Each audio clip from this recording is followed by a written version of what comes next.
You're watching Newsday TV. Thanks for joining us. I'm Ken Bufa. Investigators claim they found a blueprint for killings during their search of Rex Heuermann's Massapequa Park home. Sherry Einhorn looks at the new charges against him and the new evidence that came out in court. Two new murder charges against Gilgo killings suspect Rex Heuermann.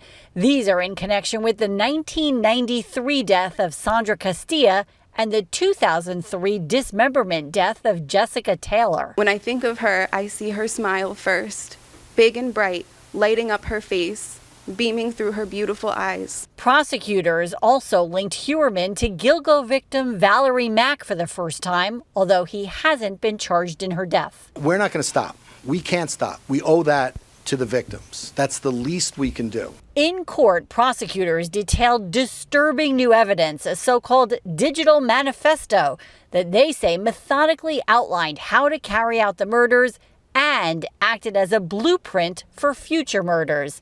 The ADA told the judge information was separated into categories. Problems including DNA, tire marks, and fingerprints. Supplies needed like rope, tarps, and tape. How to prep a body, what to dispose of, and things to remember like hit harder and use heavy rope. One notation, T1, which prosecutors believe refers to targets, has the name Megan. This was written before they found the body of another Megan. So how many other victims are there out there? Tierney says the document is part of what prompted the latest search of Heuermann's home and the multi-day search of the woods in Manorville and Northsea, where the remains of Taylor and Castilla were discovered. Heuermann pleaded not guilty to the new charges, as well as the charges he's facing in connection with the deaths of the Gilgo Four: Amber Lynn Costello, Melissa Barthelemy, Megan Waterman, and Maureen Brainerd Barnes. Heuermann's attorney didn't comment specifically on the new evidence, including the so-called manifesto, but he did acknowledge he will have a tough road ahead. One murder is obviously horrific, and it's a difficult thing to defend. Now we're at 6. And I don't know, based on what the district attorney said, he insinuated to some extent that there may be more forthcoming. Heuermann is due back in court July 30th. In Riverhead, I'm Sherry Einhorn for Newsday TV. I'm joined now with Newsday Courts reporter Grant Parpan. Now, Grant, you were in the courtroom when all these details, these new details were being shared. What was Rex Heuermann's demeanor during all this? Yeah, he was he was looking down the whole time. He was looking in the direction of his attorney. Mm-hmm. He seemed to be really trying to get a peek at the paperwork that his attorney had in his hands. He seemed to have a copy of the indictment, a copy of the bail letter. And, I noticed Rex nodding along, kind of looking, seemingly trying to read off the pages that his attorney had in his hand. And he was looking down, not looking out at all. In the past, his family has been there. So he's entered the courtroom and kind of given that quick look at his wife or his daughter in the audience. They weren't here today. They were out of town in South Carolina. Now, speaking of families, there were family members from this alleged victim that was connected to Rex Heuermann. Who was the person there for the family of Taylor? Yeah, so Jessica Taylor, she had 2 cousins there. Mm-hmm. There were other people there who seemed to be with her. It wasn't entirely clear their relation. They were with her attorney, who's Gloria Allred, who's a nationally known attorney who's representing 4 of the victims' families. They were actually sitting right next to me, so I had a great view of them, and it was emotional. Mm-hmm. Think about this. This is now 20 years since Jessica Taylor, more than 20 years, 21 years since she went missing. It's nearly been 1 year since Rex has been arrested, and the courtroom now looks as packed as it was on that first day. Describe the energy and the amount of people in that courtroom today.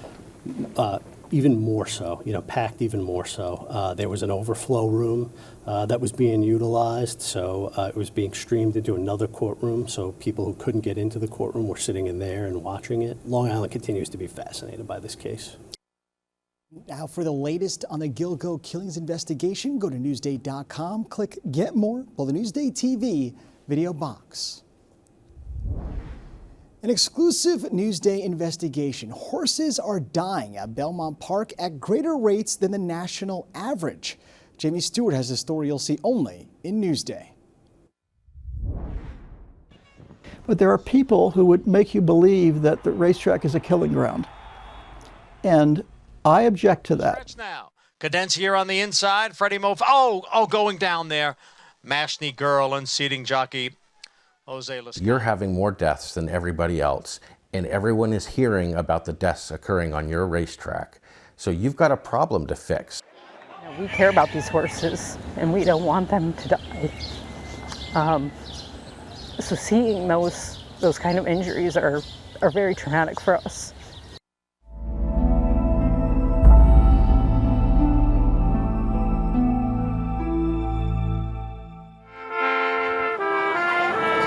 The Belmont Stakes, one of the crown jewels of horse racing, but in 2023, 2 horses suffered catastrophic injuries that weekend on the Belmont track, one right after the stakes and one the very next day. Sarah Hinchliff was there. It is difficult when we're out there dealing with that type of injury, particularly with horses that we know well.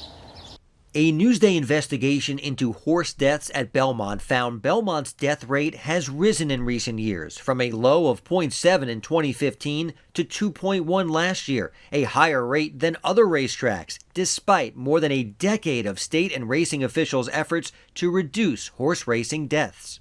Equine fatalities, it's a rare event. Now, it's a horrific event, and that's why it's so horrible, but it's a rare event. Anytime you get into racing, if it's car racing, they crash. Dirt bikes, they crash. Boats, they crash. Horses, it isn't that we want them to crash, but we're racing, and there's going to be incidents. Every horse competing at Belmont is required to undergo an extensive pre-race veterinary examination. In addition to that, vets look at all the horse's previous medical records, past performances, and workouts. We're looking for any kind of heat, swelling, pain on reaction to flexion or palpation. Hinchliff says vets at Belmont are doing more pre-race inspections and research to detect injuries to horses than ever before. But when asked why the fatality rate at the track is up... Why do you think that is? And do you have an answer for that? I don't honestly have an answer. I think we saw a cluster last year that no one has an answer for. But Dr. Craig Kulikowski says he does. In 2019, Kulikowski testified before the Senate on the treatment of racehorses and says, simply put, these horses are pushed into the sport when their bones have not fully developed. The majority of breeders, owners, and trainers wash their hands of these horses' care the minute they are not financially viable. The horse is dying is a tragedy, but spending 20 years, 25 years of your life dealing with degenerative joint disease that you got as a 3 and a 4-year-old is incredibly unfair. One aspect of horse racing which remains controversial is the use of painkillers. NYRA and HISA, the new federal agency that oversees horse racing, are working to limit painkiller usage. That's the biggest concern when I look at pain meds. If they can't feel the pain, they're not going to protect themselves. And NYRA officials say protecting racehorses will continue to be a priority. In response to Newsday's findings, NYRA says continuously improving equine safety is an organizational imperative at NYRA that motivates all aspects of the operation and informs every decision around the training and racing infrastructure at the new Belmont Park. NYRA is constructing a new Belmont Park that will set the gold standard for equine health and safety.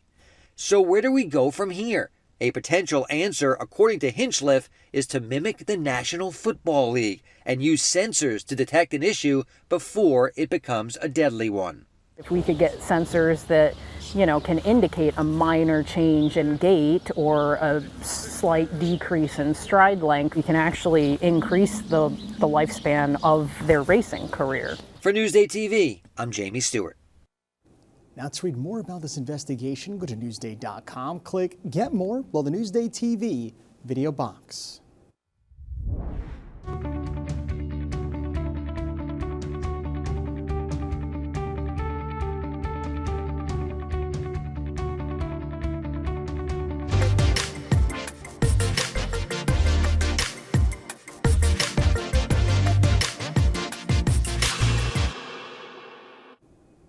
Here's what's up on Long Island. The International Cricket Council Men's T20 World Cup is, of course, on Long Island. Matches run through June 12th in East Meadow.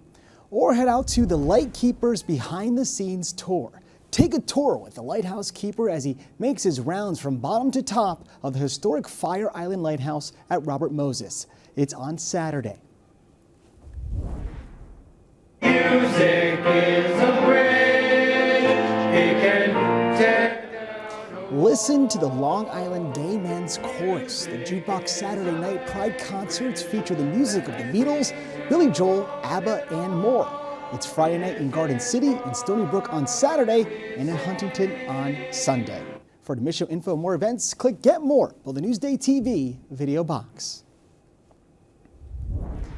All right, now let's take a look at your not so wet Long Island weather. Well, it was a washout for today, but you knew that going into it. And you can see tonight we do have some storms and partly cloudy skies. So taking a look at tomorrow, it's going to be a really nice one. It's going to be in the 80s. We have mostly sunny skies. It's going to be absolutely gorgeous. In the weekend, good news, it's going to be nice too.